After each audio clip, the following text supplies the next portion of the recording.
Bueno, les damos la bienvenida a la finalización del curso, que es el desafío de la educación a distancia en nuestra Universidad Nacional de San Luis.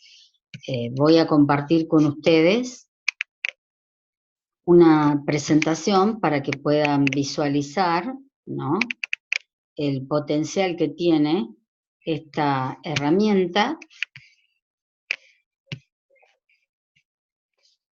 Y vamos a ver que yo, una vez que haga la presentación, pongo y se puede visualizar automáticamente en la pantalla completa, y en el extremo superior derecho se puede visualizar la grabación que yo estoy haciendo. Bueno, en este caso es preguntarnos, ¿es posible la educación a distancia en la facultad? Es un desafío pendiente que tenemos, ¿no? Y sabemos desde todo este tiempo que se viene trabajando la utilización de las TICs en la educación, ¿no?, que la apropiación de las TIC modifica y enriquece los escenarios de enseñanza y de aprendizaje. Y que en este caso el potencial está dado en expandir nuestra capacidad como docentes. No quiere decir que nos quita esa posibilidad o nos reemplaza, sino al contrario, potenciamos esa posibilidad que tenemos de utilizar la tecnología en beneficio del aprendizaje. Y en particular, para nuestros alumnos que trabajan, que por alguna razón no han podido asistir a nuestra clase teórica, esta es una de las herramientas que podemos llegar a utilizar. Fíjense que una vez que está la presentación, nosotros podemos trabajar sin ningún problema, ir controlando toda la actividad que vamos haciendo. Y, por ejemplo, en esta presentación que hablamos de la tecnología de la información y las comunicaciones, ¿qué es lo que nos ofrece como docentes? Y bueno, una de las cosas que nos ofrece es el acceso a gran cantidad de información. La interacción hombre-máquina, la organización hipertextual que tiene la información, el formato multimedial y los recursos para la comunicación. Sin duda se abre un panorama significativo a partir del uso de las TIC. Y si visualizamos la imagen, ¿no?, cómo esto nos permite de alguna manera compartir conocimiento. ¿Para qué? Para aprender, para que nuestros alumnos puedan explorar, explicar, ejecutar, entender, expresarse, por sobre todo con estos distintos medios que tiene potenciada la tecnología.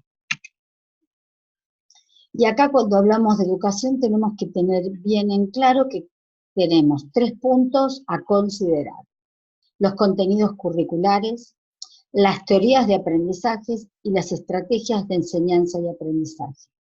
¿Qué concepción tenemos nosotros como docentes de cómo se aprende y cómo se enseña y cómo se evalúa? Es lo que nos va a permitir cambiar de alguna manera nuestras clases. Y entonces acá, esa concepción apunta a que la enseñanza, la escuela, está centrada en el profesor o está centrada en el alumno. El conocimiento, ¿está centralizado o está distribuido?, ¿no? Son preguntas que nos llevan a reflexionar nuestra propia concepción. ¿El conocimiento se transmite o se construye?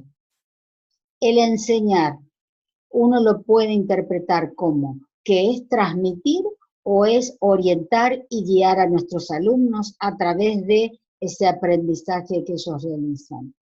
Y aprender es memorizar, en realidad aprender es activo, es lo que nos hace acción, ¿no? Nos lleva a una acción, el tomar el control de nuestro propio aprendizaje. ¿Cómo pueden ayudar las TIC a los profesores en el siglo XXI? Y acá hay 3 conceptos que tenemos que manejar y que interactúan. Sobre todo la educación, que está relacionada con la innovación, ¿no es cierto?, y a su vez con la informática, en una manera que nos permita la reflexión-acción. No es solamente usar las TIC por usarlas, sino para poder innovar en nuestra clase pero utilizando tecnología. Y en esto también nos tiene que quedar claro, las TIC no aseguran la innovación. Innovar es repensar la buena enseñanza en los escenarios digitales. Sabemos que la humanidad está interconectada, estamos inmersos en una realidad cambiante. Hace un tiempo utilizar Facebook para nuestras clases era innovador. Hoy ya estamos repensando nuestras clases viendo de qué manera podemos utilizar, por ejemplo, Instagram para trabajar con los conocimientos y nuestros alumnos y sus aprendizajes. Y las TIC son herramientas vacías de contenido, como bien exponía Begoña Gross. Quienes tienen que dar los contenidos somos nosotros, los docentes. Los ambientes virtuales de aprendizaje con los cuales disponemos, que nosotros podemos hablar de ambientes virtuales de aprendizaje, entornos virtuales de aprendizaje o escenarios virtuales de aprendizaje. Y en todos ellos es mínima la concepción que cambia, pero siempre apuntando al aprendizaje de nuestros alumnos. En nuestro caso, trabajamos con los ambientes virtuales de aprendizaje que hemos denominado en nuestra facultad aulas virtuales. Bueno, y entonces, si queremos trabajar acá, podemos hablar de lo que propone García Aretio o Manuel Area Moreira, que es un ambiente virtual de aprendizaje. Es un entorno de aprendizaje mediado por tecnología, que transforma la relación educativa gracias a la facilidad de comunicación y de procesamiento, la gestión y la distribución de la información, agregando a la relación educativa nuevas posibilidades y limitaciones para el aprendizaje, ¿no? Esta es la propuesta que García Aretio nos hace en definir qué es un ambiente virtual de aprendizaje. Pero Moreira lo resume diciendo que es un espacio online organizado que facilita al estudiante desarrollar experiencias y acciones de aprendizaje. Y que ese espacio online somos los docentes los que tenemos que ofrecer todo el material y las actividades de aprendizaje que el alumno necesita para lograr justamente apropiarse del conocimiento. ¿Para qué sirven estos ambientes virtuales de aprendizaje? Y pueden servir tanto para la educación presencial como para la educación a distancia. Nosotros podemos potenciar nuestras clases presenciales a través de estos ambientes de aprendizaje o podemos potenciar diferentes carreras con la educación a distancia y que está mediada a través de estos ambientes virtuales de aprendizaje. Generar apertura, como bien dice, al modelo tradicional, que es el de clase tradicional que nosotros tenemos, que podemos utilizar el aula como clase extendida, ¿no? Utilizar un aula virtual como un espacio de extender nuestra clase en los horarios tradicionales. Y muchas veces superar la clase magistral y utilizar estos medios para poder exponer lo que nosotros queremos que nuestros alumnos aprendan. Crear experiencias de aprendizaje valiosos. ¿Por qué?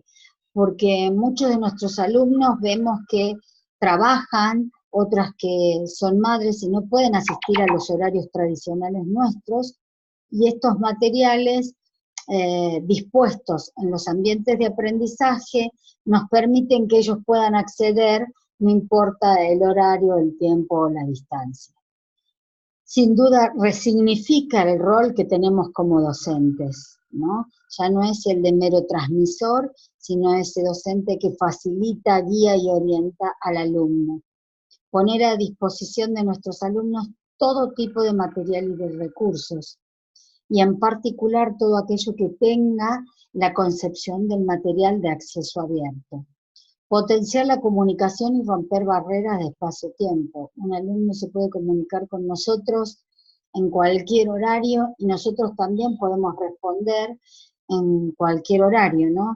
Y no necesariamente tenemos que estar en el mismo espacio al mismo tiempo. Registrar y evidenciar el aprendizaje. Las aulas virtuales, a través de estos ambientes que hemos creado de aprendizaje, pueden registrarnos y evidenciar de una manera clara cuándo acceden nuestros alumnos, de qué manera acceden, qué material utilizan o qué material ellos no han utilizado, no han descargado, si participan en los foros o no participan. Como vemos, existen diferentes posibilidades.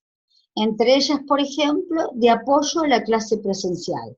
Lo más fácil es utilizar un aula virtual como repositorio de materiales o como cartelera donde le dejamos información, material y todo lo que necesiten. Como una opción semipresencial, conocida como blended learning. Clases que hay instancias presenciales e instancias en donde ellos tienen que trabajar en estos espacios virtuales donde hay actividades mixtas. Y sin duda, por excelencia, la educación a distancia.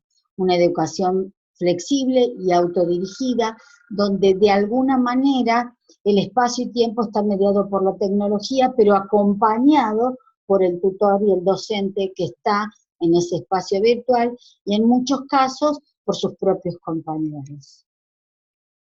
¿Cómo es el diseño de un aula virtual? Y bueno, sin duda hay varias propuestas, nosotros vamos a trabajar con esta, donde vamos a dividir 4 instancias, donde pueden haber espacios de presentación, establecer espacios para la comunicación y la interacción, espacios de evaluación, donde va a haber un seguimiento y una calificación final, y un lugar donde podamos plantear tareas y actividades que nos permitan al alumno tanto comprobar si ha aprendido a hacer actividades que le lleven a apropiarse del conocimiento, pero al mismo tiempo actividades que nos permitan evaluar al alumno. Y como vemos, pueden ser tanto actividades grupales como individuales, ¿no? Y en ese caso podemos ver que según el enfoque que nosotros estemos trabajando, pueden haber de aprendizaje por recepción, entorno expositivo-receptivo, o lo central de toda esa presentación es el contenido que nosotros le demos. De aprendizaje por descubrimiento, el entorno que planteemos que sea activo y constructivista, y ahí el eje central está en el alumno, ¿no? En las potencialidades que el alumno tiene para poder aprender. ¿Cuál es el rol del docente en esas aulas virtuales de aprendizaje? Y acá me encantan estas 3 metáforas que se trabajan, ¿no? La de un DJ, donde busca, selecciona y mezcla, ¿no? Material disponible en internet, y a su vez es creador de un propio material en esta metáfora de DJ. Curador de contenidos, filtrar información valiosa que está disponible en la red y dejarla a disposición de nuestros alumnos para que ellos puedan utilizarla. Y el community manager, que anima, gestiona y tutoriza la participación de los alumnos, donde el rol del alumno es más activo y hasta el propio material es desarrollado por el alumno. Pero es el tutor el que, como bien dice, anima y gestiona a esos alumnos a la participación. Y acá tenemos que ver y tener en claro la normativa vigente que existe desde a nivel nacional o a nivel facultad, que tenemos, por ejemplo, el Ministerio de Educación y Deportes, la resolución 2441, que trabaja con la opción pedagógica y didáctica de la educación a distancia, y a su vez la posibilidad que han tenido las instituciones educativas de plantear su sistema institucional de educación a distancia.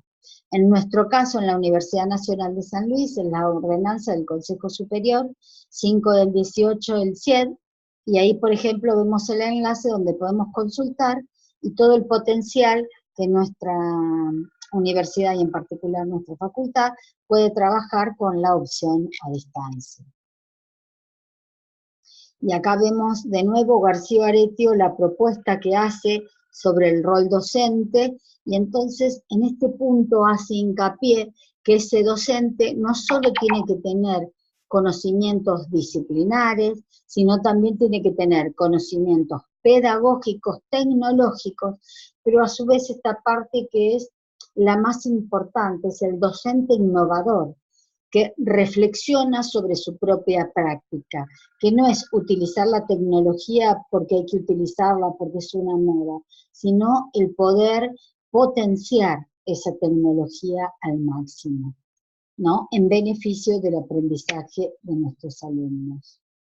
Sin duda, el alumno va a tener un rol que sea un rol activo, protagonista de su propio aprendizaje, creador de conocimiento, y eso se hace, ¿no?, con esta visión de aprender haciendo, no solo escuchando, sino que él pueda crear su propio aprendizaje. Construir y apropiarse del saber a partir de la propia experiencia. Y aprender entre pares el aprendizaje social. Nosotros podemos recrear nuestras aulas virtuales potenciando cualquiera de estas iniciativas para que nuestros alumnos tengan un rol activo. ¿Cómo se evalúa en una aula virtual? Y bueno, en ese caso podemos constatar que la evaluación y el progreso real alcanzado por los estudiantes se puede hacer en forma sumativa o formativa, de autoevaluación o coevaluación, en forma individual y grupal.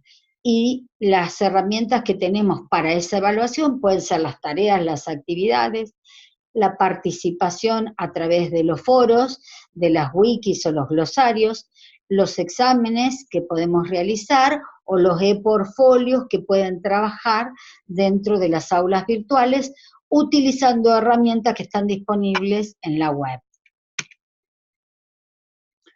Un ejemplo que podemos mostrar de la educación a distancia que se está dando en nuestra facultad es la maestría en enseñanza en escenarios digitales, que está generada a partir de la asociación AUSA, que es la Asociación de Universidades Sunandinas, y en este caso son 7 las universidades que han participado para generar esta maestría, que es totalmente a distancia y en la cual interactúan todos los docentes de estas 7 universidades, tanto para diseñar los materiales como para actuar como tutores.